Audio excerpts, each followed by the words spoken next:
DH Football Club. Le décrassage. Salut à tous, très heureux de vous retrouver dans le DH Football Club pour un nouvel épisode du décrassage. Casting du jour, bonjour. Il sait qu'à Liège, désormais, on fête Halloween à chaque fois que le Standard joue contre la Gantoise. Salut Vincent Bloire. C'est sa première fois et on se souvient toujours de sa première fois. Bonjour Louis Janssen. Salut. Catastrophique, lui ne l'est jamais, au contraire d'Anderlecht en première période à Charleroi. Salut Yves Teidemann. Salut, attends. Et le temps de la première période seulement, il s'est cru au Classico avec 2 buts refusés lors de cette union Saint-Tron avant de retomber les pieds brutalement sur terre. C'est Stéphane Lecaillan. Salut Stéphane. Salut tout le monde. Et vous le savez, dans le décrassage, l'important, c'est les 3 points. L'important, c'est les 3 points. 3 points qui nous emmènent d'abord à Anderlecht. Yves, avec une question très simple. Est-ce qu'il faut s'inquiéter pour Besnik Azi, dont tu as dressé le bulletin ce matin? Oui, le bulletin est négatif. Il a obtenu 49% des points en D1A jusqu'à présent, donc c'est largement insuffisant pour un club comme Anderlecht.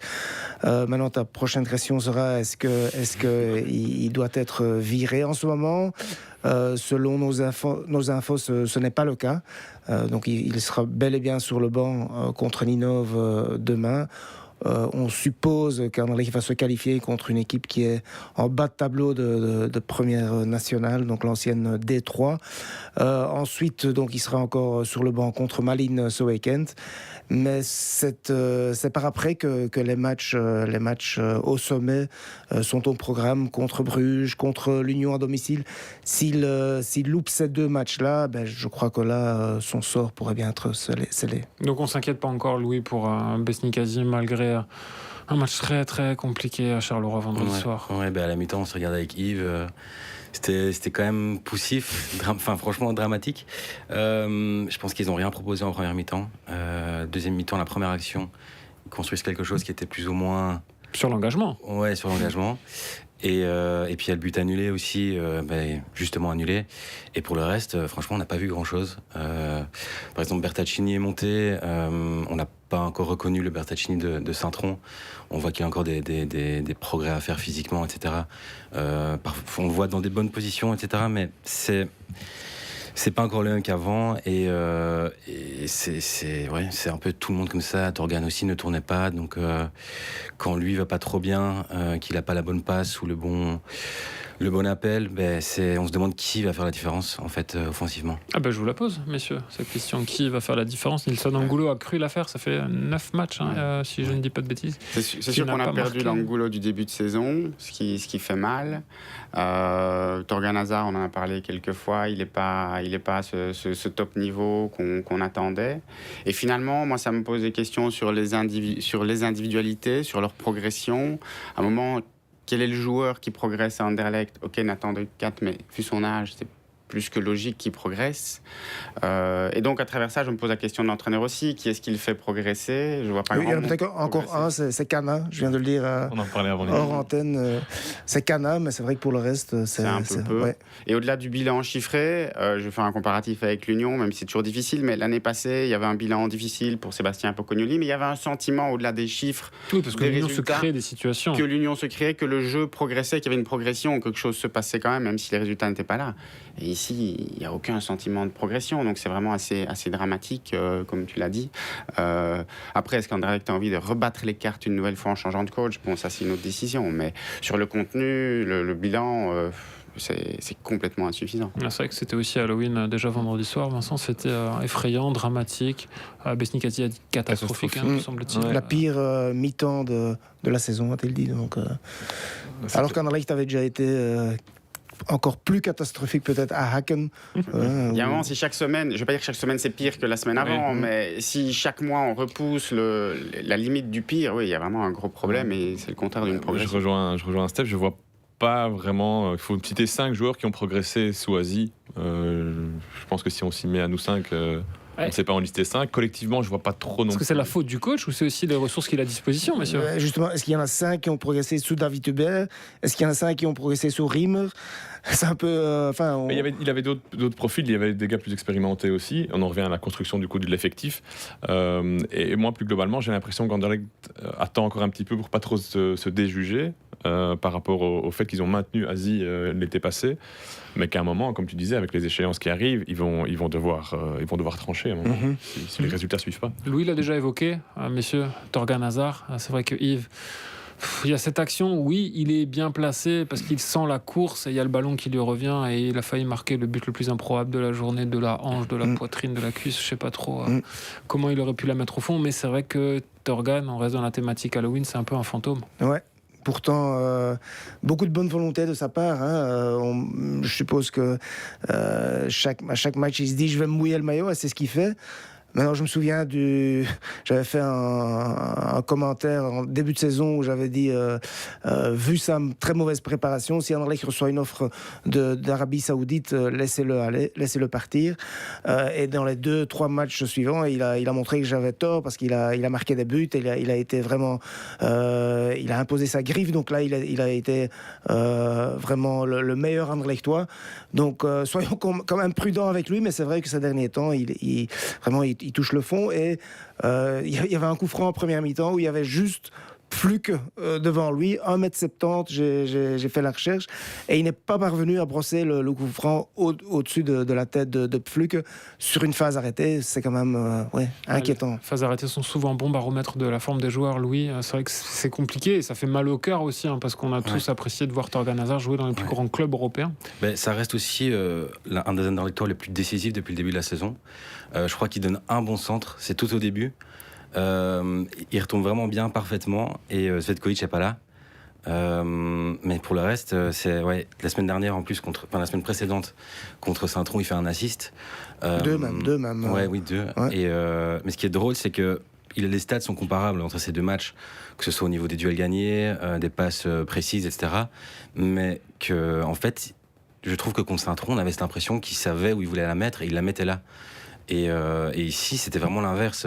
Comme Yves a dit, ce coup franc-là, c'était vraiment catastrophique. On se demandait comment ça se faisait.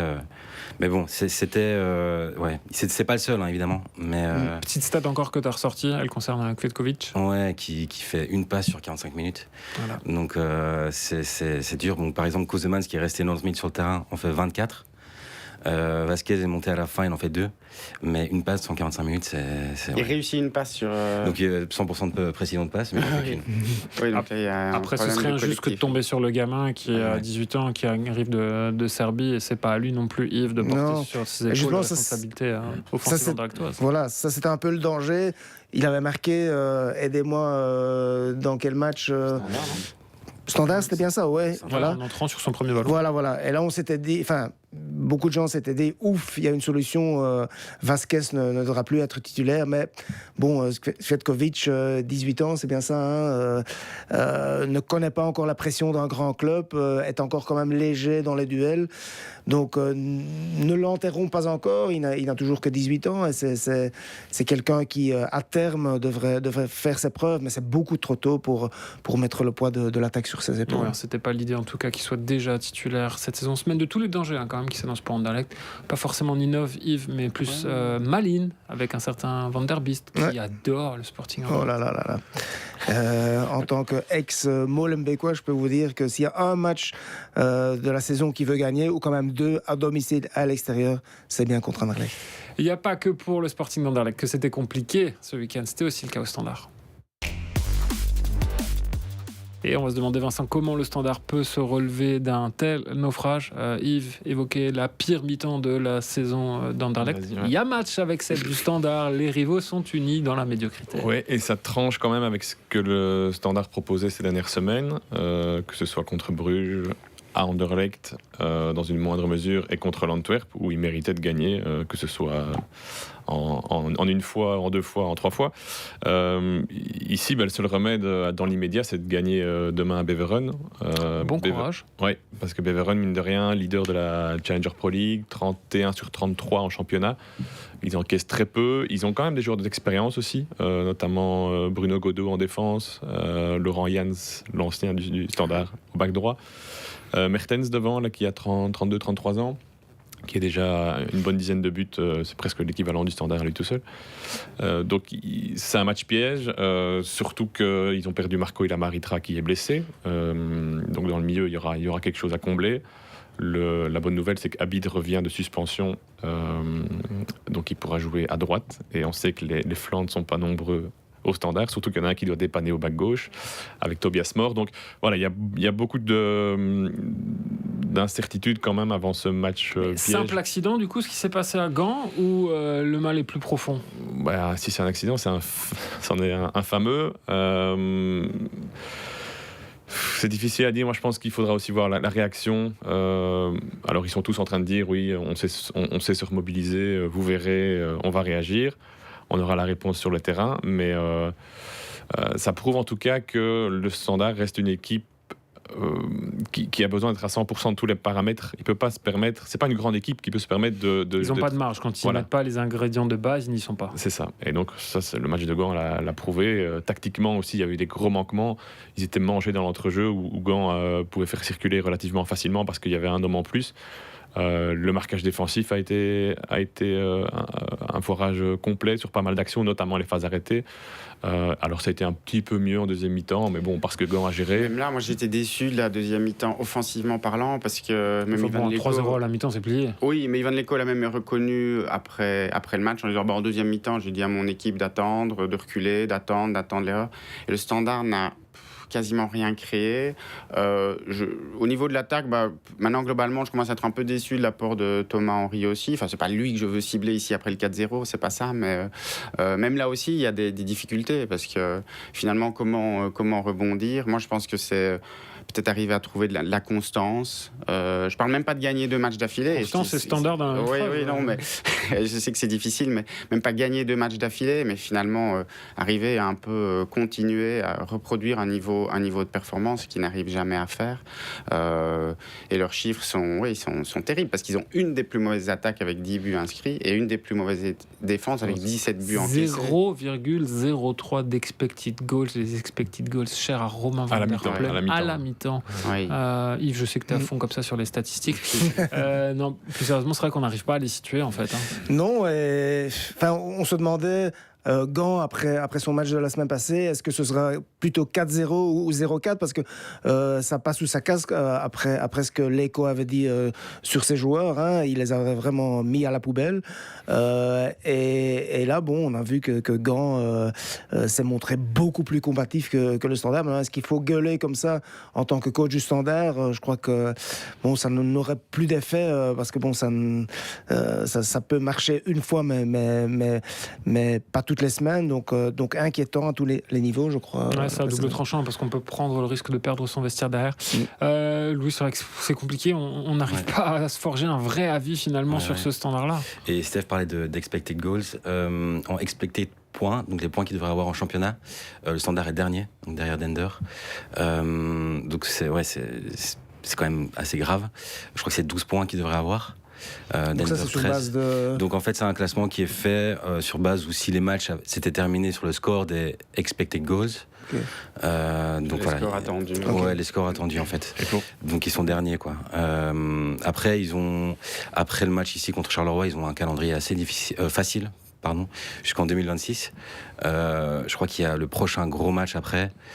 C'est à nouveau la Gantoise, je pense. En tout cas, il y a Gand après Charleroi, mais il n'y a plus de match facile pour le Standard. Oui, c'est ça aussi la question. Et finalement, ce que tu dis avec les points, ça démontre aussi que, alors pas perdre 4-0, mais que c'est presque plus dans la logique de ce standard-là, d'aller se ramasser à une équipe qui vise le top 6, c'est dur à dire. Hein, mais, et en conférence de presse mercredi passé, j'ai posé la question justement à Vincent Evrard, parce que dans ce classement des expected points, la Gantoise a beaucoup plus de points qu'attendu. Et donc j'ai demandé à Vincent Evrard s'il estimait que Gand était en sur-régime, ou juste qu'ils parvenaient à bien conclure, à bien rentabiliser leur bon moment.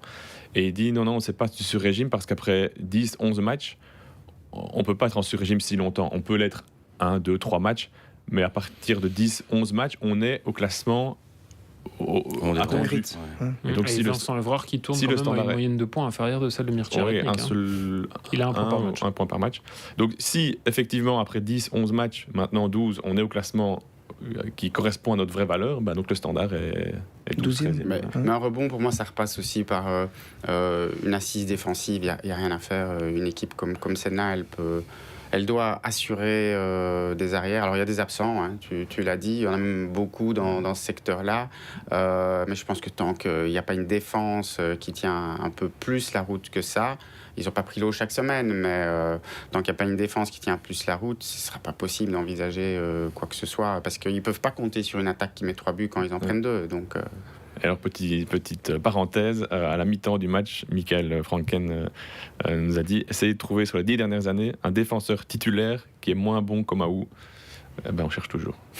C'est vrai que c'est compliqué pour le garçon qui a vécu aussi une période complexe liée à sa commotion cérébrale. Il y a de quoi se prendre la tête avec le Standard qui jouera un match très important, le fameux choc wallon Vendredi. contre Charleroi dès vendredi soir pour Halloween. Cette fois-ci, on sera en plein dans la célébration.